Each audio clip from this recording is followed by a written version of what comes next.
Right. మొత్తానికి 1.56 కోట్ల మంది జనాభా ఉన్న ఢిల్లీలో కేవలం 90 లక్షల మంది మాత్రమే తమ ఓటు హక్కును వినియోగించుకున్నారు. గతంతో పోల్చుకుంటే కనుక 2% పోలింగ్ పర్సెంటేజ్ కూడా తగ్గింది. మరి ఇది ఏ పార్టీకి నష్టంగా ఉంటుంది అన్నది కూడా ఒక అంచనా అయితే బయటకు వస్తుంది. ఇంకొక విషయం, బీజేపీ గెలిచి తీరాలి అనే పట్టుదలతో అన్ని అస్త్రాలను ఢిల్లీపైనే ఒడ్డింది. సో గెలిచి తీరుతామంటూ కూడా ఒక శపథం చేసుకుని కూర్చుంది బీజేపీ. అయితే అక్కడ ఆమ్ ఆద్మీ పార్టీని, ఎందుకంటే అటు పంజాబ్, ఢిల్లీలో స్ట్రాంగ్గా ఉన్న ఒక ప్రాంతీయ పార్టీని ఢీకొనడం అంత ఈజీ అయితే కాదు. ఇంకొక థర్డ్ పాయింట్గా తీసుకుంటే కనుక ఇండియా కూటమికి సంబంధించి కీలక ప్రాంతీయ పార్టీలన్నీ కూడా ఆమ్ ఆద్మీ పార్టీకే సపోర్ట్గా ఉన్నాయి. ఇండివిజువల్గా పోటీ చేస్తున్నప్పటికీ ఆయా పార్టీల వైపు ఓటర్లు మొగ్గు చూపితే కనుక అది కూడా ఆమ్ ఆద్మీ పార్టీకి కలిసి వచ్చే అంశం అని చెప్తున్నారు. ఇక కాంగ్రెస్ ఎంతవరకు ప్రభావం చూపిస్తుంది అన్న అంశం తీసుకుంటే కనుక ఓట్ల చీలిక ఉండే అవకాశం ఉంది.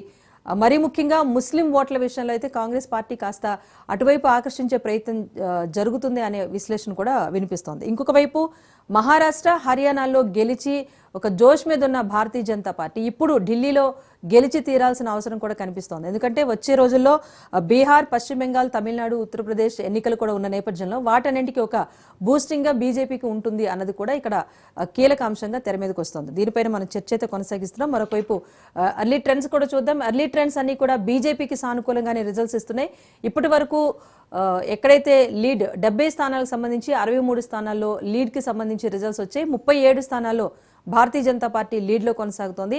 ఆమ్ ఆద్మీ పార్టీ 25 స్థానాల్లో లీడ్లో ఉండగా బాద్లీ స్థానంలో ఇక్కడ కాంగ్రెస్ నుంచి దేవేంద్ర యాదవ్ పోటీ చేశారు. సో ఈ బాద్లీ స్థానంలో కాంగ్రెస్ పార్టీ ముందంజలో ఉంది. ఖాతా తెరుస్తుందా లేదా అనుకున్నప్పటికీ కూడా ఒక స్థానంలో ముందంజలో ఉండటం అనేది ఇది కాంగ్రెస్ పార్టీకి కొంత ప్లస్ అనే చెప్పాలి.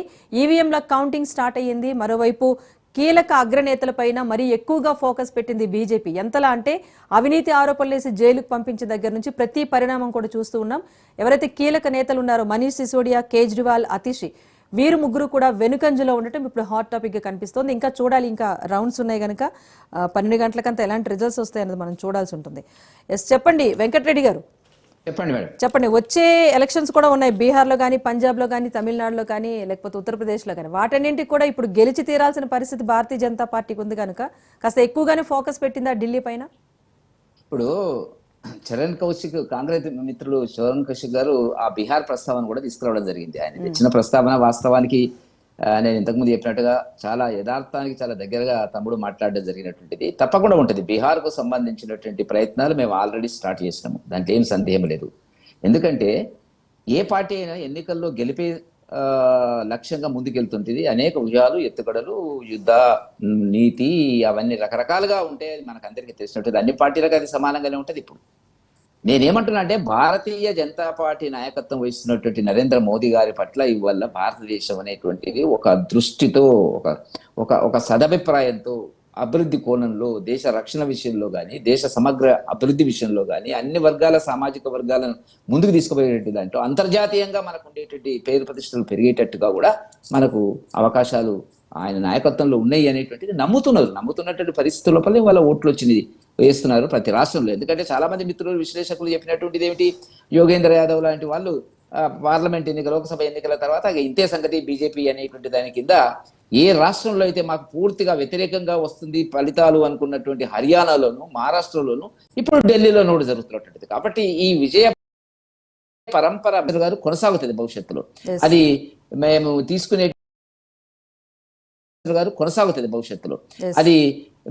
తీసుకునేటువంటి నిర్ణయం అందరిని ఒప్పించి తీసుకునేటువంటి జమిలి ఎన్నికల వరకు కూడా ఇది కొనసాగుతుంది, దాంట్లో సందేహం లేదు.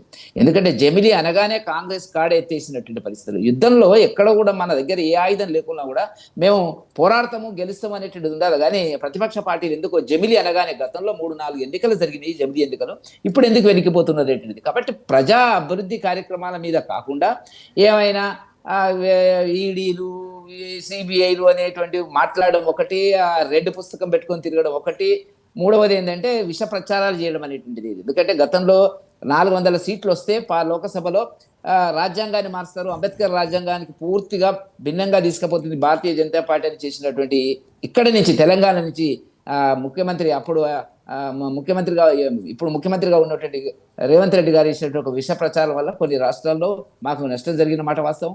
ఇవాళ దళితులు, వెనుకబడిన వర్గాలు, అందరూ కూడా భారతీయ జనతా పార్టీ వైపు, మోదీ నాయకత్వం వైపు చూస్తున్నటువంటి ఒక సందర్భం లోపల నీ ఫలితాలు వస్తాయి తప్ప ఇక మనం వెతుకుంటే వేరే రకంగా ఎలక్షన్ కమిషన్ దాడి పెట్టి ఎవరు కేజ్రీవాల్ గారు అతను ఎంపీ అవుతాడా, గవర్నర్ అవుతాడా, లేకపోతే రాష్ట్రపతి అవుతాడా అనేటువంటి పద్ధతి చౌకబారు రాజకీయాలను మాట్లాడినటువంటి పరిస్థితుల ఆ ఇమేజ్ అనేటువంటిది కేజ్రీవాల్ గారికి ఉండే ఒకనాడు మనందరం కూడా ఆనాడు ఆకర్షితమైనటువంటి పరిస్థితి. కానీ వాళ్ళ పాలన చేసిన తర్వాత శీష్మాయిల్ ఎట్లా కట్టినాడు, ఏం చేసినటువంటిది ఇంతకుముందు సత్యం గారు చెప్పినట్టుగా ఏ ఎన్నికల పొదిలో ఏ అస్త్రాన్ని ఉపయోగించాలనేటువంటి ప్రతి పార్టీకి ఉండే అవకాశాన్ని భారతీయ జనతా పార్టీ సరి అయిన సమయంలో సకాలంలో ఉపయోగించే పరిస్థితి ఉంటుంది. ఎందుకంటే మేము చాలా సందర్భాల్లో మనం మాట్లాడుతున్నటువంటిది ఏంటంటే మధ్యతరగతి ప్రజల అభిష్టానికి పాలన ఎట్లా సాగాలా, వాళ్ళకి కావాల్సినటువంటి సౌకర్యాలు ఏంది అనేటువంటి అభివృద్ధిలో ఒక భాగం కిందనే అది లెక్క. కాబట్టి అవకాశాలు ఎక్కడైనా ఉపయోగించేటువంటి అవకాశాల లోపల ప్రజలు భారతీయ జనతా పార్టీకి పట్టగట్టడానికి సిద్ధంగా ఉన్నారు అనేటువంటిది. రేపు వచ్చే జమిలీ ఎన్నికలు మిత్రులు ఏకీవించినా ఏకీవించకపోయినా మాకుండే అంచనాలు మాకున్నవి.